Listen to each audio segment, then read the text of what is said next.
Hello dear students, मैं ओम प्रकाश स्वामी आपके लिए आज लेसन 14 लेके आया हूँ, जिसका नाम है पादपों एवं जंतुओं का आर्थिक महत्व। इसमें आज अपन पादपों के आर्थिक महत्व में पढ़ेंगे। जंतुओं के आर्थिक महत्व के लिए अपन अगले वीडियो में पढ़ेंगे।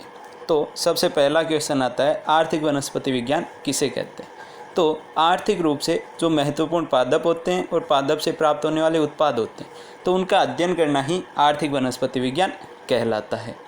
अब अपन उदाहरण के तौर पे अफीम को लेते हैं। अफीम आपको पता है आर्थिक रूप से तो महत्वपूर्ण है ही, इसका व्यवसाय किया ही जाता है और इससे रुपए कमाए जाते हैं, तथा अफीम से अपन को हेरोइन, डोडा पोस्ट जैसे अनेक उत्पाद प्राप्त होते हैं। तो इनका अध्ययन प्लस अफीम का अध्ययन, ये अपन दोनों हैं, ये हमारे लिए आर्थिक रूप से महत्वपूर्ण है क्योंकि इनका व्यवसाय किया जाता है और इन्हीं का अध्ययन करना ही आर्थिक वनस्पति विज्ञान कहलाता है। अब अपन आगे देखेंगे, आर्थिक रूप से जो महत्वपूर्ण पादप है इनको 3 भागों में बांटा गया है। पहला है खाद्य पादप, जिसमें अनाज, दालें, तेल, मसाले, पेय पदार्थ, सब्जियां, फल आदि आते हैं। इन्हें अपन आगे विस्तार से पढ़ेंगे। औषधीय पादप, जिसमें अश्वगंधा, अफीम, सर्पगंधा, गूगल ये सब आते हैं। तीसरा है इमारती काष्ठ और रेशे संबंधी पादप, जिसमें सागवान, शीशम, रोइडा, खेजड़ी, कपास आदि आते हैं। तो खाद्य पदार्थ तो वे हैं जिनका अपन खाने के रूप में उपयोग करते हैं। औषधीय पादप जिनका औषधि के रूप में उपयोग किया जाता है।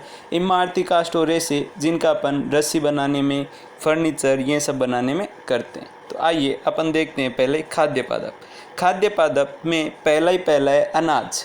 अनाज स्टार्च का प्रमुख स्रोत होता है। इसका सबसे अच्छा क्वेश्चन बनता है, अनाज किस कुल का पादप है। तो अनाज घास कुल का पादप है, जिसे ग्रेमिनी या फिर पोएसी भी अपन बोल सकते हैं। अगला, अब अलग अलग अनाज में देखते हैं, जिसमें पहला आता है गेहूँ। गेहूँ का वानस्पतिक नाम भी बोल सकते हैं या फिर वैज्ञानिक नाम भी बोल सकते हैं। इस लेसन में अपन ज़्यादातर वैज्ञानिक नाम या वानस्पतिक नाम ही पढ़ेंगे इस वीडियो में लगभग। तो गेहूं का वानस्पतिक नाम ट्रिटिकम एस्टाइवम होता है, जिसे आप लोग 2 से 3 बार पढ़ने पे याद हो जाएगा। गेहूं की अलग अलग किस्में होती है, जिनमें से मुख्यतः सोनालिका, कल्याण सोना, सरबती सोनारा आदि। तो गेहूं हमारे लिए सोने जैसा ही है, तो ऐसे अपन सोने के रूप में याद कर सकते हैं, सोनालिका, कल्याण सोना और सोनारा। और गेहूं है वो रबी की फसल है। तो इसमें सबसे इम्पोर्टेंट है गेहूं का वानस्पतिक नाम जो है ट्रिटिकम एस्टाइवम, तथा इसकी जो मुख्यतः किस्में हैं जो है सोनालिका, कल्याण सोना, सरबती सोना। गेहूं के बाद आता है कुछ क्वेश्चंस। क्वेश्चन नंबर 1, आर्थिक वनस्पति विज्ञान किसे कहते हैं। तो अभी बताया मैंने, जल्दी से कमेंट करके भी बताइए। तथा अनाज के कुल का नाम क्या। तो घास कुल तो मैं बता देता हूँ, दूसरे नाम आप बताइए। अब अगला, गेहूं के बाद आता है आपका चावल। चावल का वानस्पतिक नाम या फिर वैज्ञानिक नाम ओराइजा सेटाइवा है। चावल को ओराइजा सेटाइवा कहते हैं। चावल की किस्में हैं जया, रत्ना, सोना, बासमती, स्वर्णदाना। बासमती के बारे में आप लोगों ने लगभग सुना ही होगा। तो किस्में मुख्यतः 3 से 4 पूछी जाती है, तो 3 किस्में तो आपके लिए बहुत रहेगी। तो आप इनमें से कोई भी 3 किस्में याद कर सकते हो, जया, रत्ना, सोना, बासमती और स्वर्णदाना। और चावल है वो खरीफ की फसल है। अगला देखते हैं अपन मक्का। मक्का का वानस्पतिक नाम जिया मेज है। तो इसे आप 2 से 3 बार, जो भी वानस्पतिक नाम है जिसे आप 2 से 3 बार पढ़ोगे तो आराम से आपको याद हो जाएगा, या फिर आप उसका 2 से 3 बार हर एक का कमेंट करके लिख दीजिए। एक बार टाइप करेंगे, बगैर देख के पढ़ेंगे तो 2 से 3 बार में ही आपको याद हो जाएगा। तो मक्का का वानस्पतिक नाम जिया मेज है। तथा मक्के की किस्में हैं शक्ति, विजय, रत्न। जिसके पास शक्ति होती है वहीं विजय होता है, और विजय होने के बाद उसके पास रत्न ही रत्न होते हैं। ऐसे करके आप इसकी किस्में याद कर सकते हैं। ये एक खरीफ की फसल है। तो अगला क्वेश्चन, हाँ, बाजरा, जिसे मोटा अनाज भी कहा जाता है। बाजरे का वानस्पतिक नाम है पेनिसिटम टाइफाइडिस। ये इम्पोर्टेंट है, ये इतना इम्पोर्टेंट नहीं है कि इसे खरीफ की फसल, ये खरीफ की फसल है। तो बाजरे के आप साइड में फ़ोटो भी देख पा रहे हैं। तो बाजरे को मोटा अनाज भी कहा जाता है। तो क्वेश्चन ये भी बन सकता है कि मोटे अनाज का वानस्पतिक नाम या फिर वैज्ञानिक नाम क्या है, जिसे अपन पेनिसिटम टाइफाइडिस कहते हैं। अगला क्वेश्चन आए कुछ चावल का वानस्पतिक नाम क्या है? तो जल्दी से बताइए। निम्न की किस्मों के नाम बताने हैं, गेहूं की और मक्के की। तो मक्के की तो मैंने तुम्हें ट्रिक्स के साथ बताई है, तो गेहूं के आप जल्दी से कमेंट कीजिए। अब आती है आपकी दालें। अनाज के बाद है दालें। दालें प्रोटीन की सबसे अच्छी स्रोत होती है। दालें खाने से अपन के शरीर में प्रोटीन की मात्रा बनी रहती है। तो दालों का एक अच्छा क्वेश्चन आता है कि दालें किस कुल की है? तो दालें लेग्यूमिनोसी कुल की होती है। तो अब कुछ दालों के बारे में पढ़ते हैं अपन। इस लेसन में इतना कुछ विशेष है नहीं, सबके कुछ ना कुछ विशेष नाम है, वानस्पतिक नाम है या फिर वैज्ञानिक नाम बोल सकते हैं। यही नाम है जो आपको याद करने हैं। तो सबसे पहले अपन देखते हैं चना, जिसे दालों का राजा भी कहते हैं। तो क्वेश्चन ऐसे भी आ सकता है कि दालों का राजा किसे कहा जाता है तथा उसका वानस्पतिक नाम क्या होता है? तो चने का वानस्पतिक नाम साइसर एराइटिनम होता है। इसे दालों का राजा कहते हैं और ये रबी की फसल है। तो चना जिसे साइसर एराइटिनम कहते हैं और ये दालों का राजा कहलाता है। अगला है अरहर। तो अरहर का वानस्पतिक नाम केजेनस केजन है। अरहर केजेनस केजन। अगला आता है मटर। सबसे इम्पोर्टेंट भी है और इजी भी है, पाइसम सेटाइवम। मटर का नाम है पाइसम सेटाइवम। अगला कुछ क्वेश्चंस, इसमें आप जितना ज़्यादा अधिक कमेंट करेंगे, कॉपी में लिखेंगे, उतना ज़्यादा ही अधिक आपको याद होगा। 3 से 4 बार लिखते ही और 3 से 4 बार बगैर देखे लिखते ही आपको याद हो जाएगा। तो दालों के कुल का क्या नाम है तथा ये देखो इम्पोर्टेंट क्वेश्चन, दालों का राजा किसे कहा जाता है तथा उसका वानस्पतिक नाम क्या है? तो जल्दी से कमेंट बॉक्स में उत्तर दीजिए आप। अब आता है आपके मूंगफली। मूंगफली का नाम एरेकिस हाइपोजिया। वानस्पतिक नाम आ जाए चाहे वैज्ञानिक नाम आ जाए, आपको यही आंसर लिखना है। मूंगफली का वैज्ञानिक नाम होता है एरेकिस हाइपोजिया। अब अगला सोयाबीन। सोयाबीन सबसे इम्पोर्टेंट है क्योंकि सर्वाधिक प्रोटीन सोयाबीन में पाया जाता है, आपको पता ही है। तथा सोयाबीन का वानस्पतिक नाम है ग्लाइसिन मैक्स। क्या नाम है? Glycine max. अब अपन आगे देखते हैं। आगे कुछ क्वेश्चन मैंने पहले भी कहा था, वापस दोहरा रहा हूँ। जितने ज़्यादा अधिक आप लिखेंगे, बगैर देख के लिखेंगे, जितनी ज़्यादा इसको दोहराएंगे उतने ही ज़्यादा आपको ये नाम याद होने वाले हैं और एक बार याद होने के बाद आप भूलेंगे भी नहीं। तो क्वेश्चन आता है सर्वाधिक प्रोटीन किस में पाया जाता है? ये अभी पिछले ही पेज पे बताया मैंने। और निम्न के वैज्ञानिक नाम बताने हैं, मटर और सोयाबीन। तो इसका आंसर तो आपको इसी पेज पर मिल जाएगा। अगला क्वेश्चन, तेल उत्पादक पौधे। अब क्वेश्चन आता है कि तेल होता है ये किस प्रकार की यौगिक है? तो ये कार्बनिक यौगिक है क्योंकि इनमें कार्बन पाया जाता है। तथा इनमें और क्या क्या पाया जाता है? तो इनमें हाइड्रोकार्बन, एल्कोहल, एस्टर, एल्डिहाइड। तो क्वेश्चन बनता है कि तेलों में कौन कौन से पदार्थ पाए जाते हैं? तो hydrocarbon, alcohol, ester, aldehyde. Okay, अब कुछ अलग अलग तेल जिनको अपन देखते हैं। सबसे पहले इन्हें 3 भागों में बांटा गया है। पहला है खाने योग्य तेल, दूसरा अखाद्य तेल, तीसरा है सुगंधित तेल।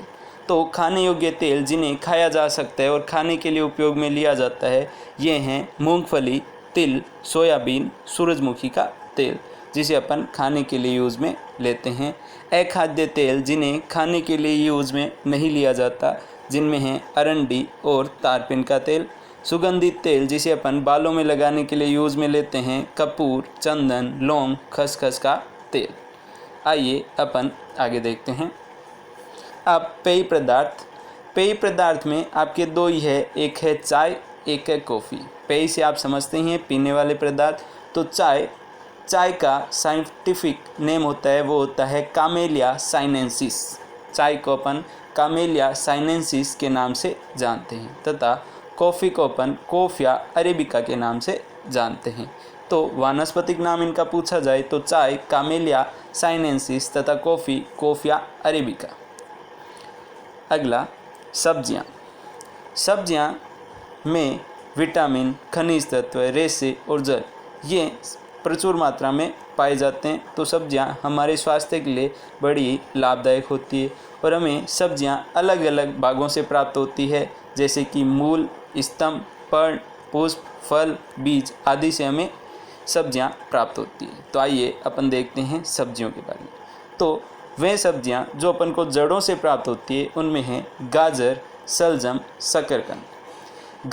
गाजर का वैज्ञानिक नाम है डोकस कैरोटा। इसे कैरेट भी कहते हैं इंग्लिश में, तो इजी याद हो जाएगा, डोकस कैरोटा।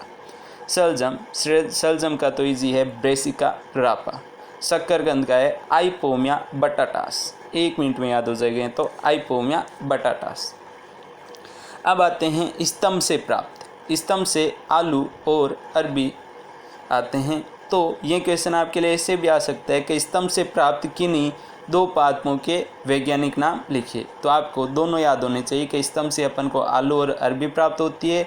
आलू जिसे अपन कहते हैं सोलेनम ट्यूबरोसम, आलू को कहते हैं सोलेनम ट्यूबरोसम, तथा अरबी को कहते हैं कोलोकेशिया एस्कुलेटा। अरबी को कहा जाता है कोलोकेशिया एस्कुलेटा। आप लोकेश नाम के लड़के का नाम तो ऐसे भी गाड़ते हैं लोकेशिया, तो कोलोकेशिया एस्कुलेटा। तो लोकेशिया को किसने लूटा? एस्कुलेट ने लेटा। ओके, आगे अपन देखते हैं पर्ण से प्राप्त, पत्तियों से प्राप्त। तो पत्तियों से 2 आते हैं, पालक और बथुआ। पालक जिसे अपन स्पाइनेशिया ओलेरेशिया कहते हैं, पालक का क्या नाम है? स्पाइनेशिया ओलेरेशिया। बथुआ का तो इजी है, चिनोपोडियम एल्बम, चिनोपोडियम एल्बम। अब अपन आगे देखते हैं पुष्पक्रम से प्राप्त। तो पुष्पक्रम से प्राप्त इसमें से एक ही है आपके लिए, फूल गोभी, और फूल गोभी का वैज्ञानिक नाम है ब्रेसिका ओलेसरेशिया किस्म ब्रोटाइटिस। तो आप लोगों को ये इजी याद हो जाएगा, फूल गोभी का ब्रेसिका ओलेसरेशिया किस्म ब्रोटाइटिस। अब अपन आगे देखते हैं आगे कुछ क्वेश्चंस। अखाद्य तेलों के नाम बताने हैं, एक मैं बता देता हूं आपको, तारपीन, तो दूसरा आप जल्दी से बताइए। अगला क्वेश्चन है, निम्न के वैज्ञानिक नाम बताने हैं, चाय और कॉफ़ी का, जड़ों से प्राप्त कोई 2 का, पर्ण से प्राप्त कोई 2 का बता दीजिए, और फूल गोभी का वैज्ञानिक नाम बताइए। तो जल्दी से कमेंट कीजिए। आगे अपन देखते हैं फल से प्राप्त। तो अपन को फल से प्राप्त टमाटर, बैंगन और भिंडी को देखते हैं। इनके नाम है लाइकोपर्सिकोन एल्कुलेंटम, इतना ज़्यादा इम्पोर्टेंट नहीं है। बैंगन सोलेनम मेलोंजिना, इतना ज़्यादा इम्पोर्टेंट नहीं है ये भी। भिंडी एबलमोस्कस एस्कुलेंटस, तो इसे आप पढ़ सकते हैं, ये इतना इम्पोर्टेंट नहीं है, ये आपके कोर्स में इसलिए मैंने करवा दिए। तो टमाटर को लाइकोपर्सिकोन एल्कुलेंटम, बैंगन सोलेनम मेलोंजिना तथा भिंडी एबलमोस्कस एस्कुलेंटस, इतने ज़्यादा इम्पोर्टेंट नहीं है। अब अपन देखते हैं जो इम्पोर्टेंट है, फल। फल कहते किसे हैं? जब कोई पुष्प होता है और पुष्प के अंडाशय से यदि कोई निषेचन होता है तो उससे जो बनी संरचना होती है उसे अपन फल कहते हैं। तो कोई पुष्प है, पुष्प के अंडाशय से निषेचन के फलस्वरूप जो बनी संरचना होती है उसे अपन फल कहते हैं। तो फल में इम्पोर्टेंट है आपके आम, जिसे अपन मैंजिफेरा इंडिका कहते हैं, और आप इनमें से कोई 3-4 तो ऐसे ही याद रखिए, जैसे कि आम, जैसे ये उछल कूद रहा है आपकी तरह, तो आम का नाम है मैंजिफेरा इंडिका, ये मज़े में रहता है और इंडिका कार की तरह चलता रहता है, तो मैंजिफेरा इंडिका। केला का म्यूजा पेराडीसिएका, केले का होता है म्यूजा पेराडीसिएका, पेराडीसिएका होगा इसका। संतरे का होता है सिट्रस रेटिकुलेटा, संतरे का होता है सिट्रस रेटिकुलेटा। अमरूद का इजी है सीडियम गुआजावा, सीडियम गुआजावा। अपन भुआ के पास जा रहे हैं, वो भी सीडियों के द्वारा। और ये तो इजी है, पपीता केरी का पप्पाया, किसका पप्पाया? केरी का पप्पा आया, तो पपीता। सीताफल का एनोना स्क्वेमोसा, तो सीताफल है तो सीता के नाना है वो इसके मौसा है, तो ये नाम हो गया सीताफल एनोना स्क्वेमोसा। अब अपन आगे देखते हैं, ये सब इम्पोर्टेंट थे। अब इम्पोर्टेंट में आते हैं औषधीय पादप, वे पादप जिनसे अपन को औषधियाँ प्राप्त होती है। तो औषधीय पादप में देखते हैं अपन हल्दी, अदरक, लहसुन, गूगल। हल्दी जिसे अपन कुरकुमा लौंगा कहते हैं, तो कुरकुरा लंबा इसलिए कुरकुरा लौंगा, और कुरकुरे में होती है हल्दी। अदरक को तो इंग्लिश में जिंजिबर कहते हैं, तो जिंजिबर ऑफिसिनेल, जिंजिबर ऑफिसिनेल कहते हैं, ना कि ऑफिसिनेल, अदरक को जिंजिबर ऑफिसिनेल कहते हैं, लहसुन को एलियम सेटाइवम, तो लहसुन है उसे एलियम ही खाते होंगे, एलियन वगैरह, तो एलियन सेटाइवम। गूगल जिसे आप तस्वीर में देख रहे हैं उसे कहते हैं कोमीफोरा वाइटाई, तो गूगल को आप नहीं फोड़ेंगे ना अपन वाईफाई चलाएंगे। तो गूगल को आप लोग देखते हो, गूगल अपन किसके द्वारा चलाते हैं, वाईफाई के द्वारा, और क्रोम आता ही है, तो गूगल का क्या हो गया, क्रोमीफोरा वाइटाई। अब अपन आगे देखते हैं मूल से प्राप्त। तो मैंने आपको पहले भी बताया था कि आपके क्वेश्चन ऐसे बन के आ सकते हैं अलग अलग, जैसे इसका भी क्वेश्चन आ सकता है, ये था स्तंभ से प्राप्त, तो इससे क्वेश्चन बन के आ सकता है कि स्तंभ से प्राप्त किन्हीं औषधीय पादपों के आप वैज्ञानिक नाम लिखिए, तो आपको किन्हीं दो के वैज्ञानिक नाम लिखने होंगे। आपको पता होना चाहिए कि हल्दी है जो औषधीय पादप में आती है, और औषधीय पादप के किस भाग में आती है, स्तंभ में, तो ये आपको बिल्कुल ध्यान में रखना होगा। तो इसी प्रकार अपन के है मूल से प्राप्त। तो मूल से प्राप्त में दो आते हैं, सर्पगंधा और अश्वगंधा। तो सर्पगंधा का आप चित्र देख ही रहे हैं। सर्पगंधा को कहते हैं रोवल्फिया सर्पेंटाइना। क्या कहते हैं, रोवल्फिया सर्पेंटाइना। जब सर्प आ जाता है तो अपन रोते हैं, तो रोवल्फिया सर्पेंटाइना। अब अपन अश्वगंधे को देखते हैं, तो इसका नाम है विथानिया सोमनिफेरा। क्या नाम है, विथानिया सोमनिफेरा। अब अपन ये ज़्यादा इम्पोर्टेंट है, छाल से प्राप्त। तो कुनेन और अर्जुन, कुनेन से आपकी मलेरिया की दवाई बनती है, तो कुनेन सबसे ज़्यादा इम्पोर्टेंट है। पूछा भी जाता है कि मलेरिया की दवाई किस छाल से प्राप्त होती है, तो कुनेन से। कुनेन का नाम है सिनकोना ऑफिसिनेलिस, सिनकोना ऑफिसिनेलिस। और अर्जुन का नाम है टर्मिनेलिया अर्जुना, जिसका आप चित्र देख रहे हैं। अगला क्वेश्चन आता है आपका, पर्ण से प्राप्त औषधीय पादप। तो ग्वारपाठा, इसे तो एलोवेरा ही बोलते हैं इंग्लिश में। तुलसी, तुलसी को तो आप जानते ही हो, ओसिमम सैंकटम, तो आप कह सकते हैं कि ओसिमम, इसमें तो सेंट कम है, तो ओसिमम सैंकटम। अगला है ब्राह्मी, जिसका आप चित्र देख रहे हैं, इसे कहते हैं सेंटेला एशियाटिका। सेंटेला और यहाँ पे टिका, तो सेंटेला एशियाटिका। तो ये पर्ण से प्राप्त हो गए। आगे अपन देखते हैं फल से प्राप्त। फल से प्राप्त में है आंवला, जिसे एम्बलिका ऑफिसिनेलिस कहते हैं। आंवला जिसे अपन क्या कहते हैं, एम्बलिका ऑफिसिनेलिस, चित्र देख ही पा रहे हैं। और अफीम, जिसके बारे में अपन पहले ही पढ़ चुके हैं लेसन फर्स्ट में, पेपेवर सोमनिफेरम, इम्पोर्टेंट है आपके लिए। ये दोनों फल से प्राप्त है। तो अब कुछ क्वेश्चन हो जाए। आइंस्टाइन भाई जी सोच रहे हैं कि कुछ क्वेश्चन का आंसर दीजिए आप जल्दी से। तो क्वेश्चन है, आम और संतरे का वानस्पतिक नाम क्या होता है।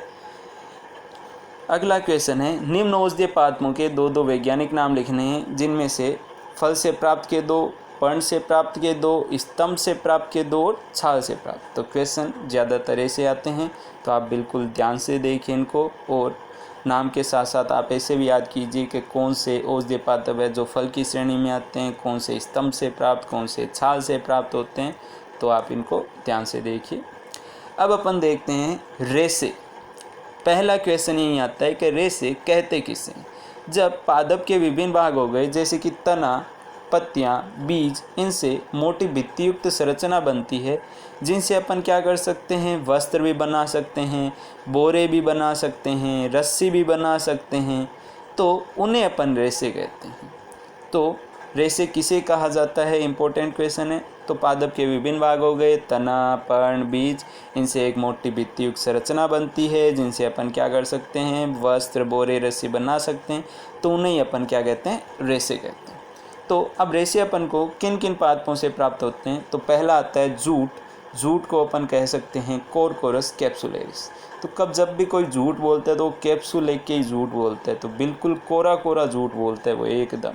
तो कोरकोरस कैप्सुलेरिस। कपास इम्पोर्टेंट है, इसे रुई के नाम से भी जान सकते हैं आप। क्वेश्चन आ सकता है कि रुई का वैज्ञानिक नाम क्या होता है, तो गोसिपियम जातियाँ कहते हैं इन्हें वैज्ञानिक के रूप में। अगला है नारियल। तो नारियल का है कोकोस न्यूसीफेरा।